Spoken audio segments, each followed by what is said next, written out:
Hello friends, welcome to the Tech Design channel. So friends, today I will talk about ASUS all new ProArt Station PD500TE. So friend, ASUS announced ProArt Station PD500TE, a all new tower PC meticulously designed to deliver seamless professional content creation, and it is powered by an up to 13th generation Intel Core i9-13900 CPU and NVIDIA RTX A4000 graphics card plus support for NVIDIA GeForce RTX 4070 graphics card, and it delivers robust and stable performance for procedure intensive tasks like video editing and 3D modeling. And this latest addition to popular ProArt station lineup also have a new thermal design for efficient and quieter cooling. And friend, it's also equipped with an up to 4 TB PCI Express 4.0 into 4 SSD and up to 4 TB hard disk drive, providing enough fast and capacious storage for any creative task.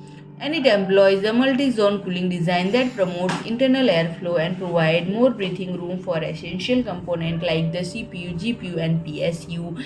And friend, if you like my video, please do like, share and comment, and don't forget to subscribe my channel and press the bell icon.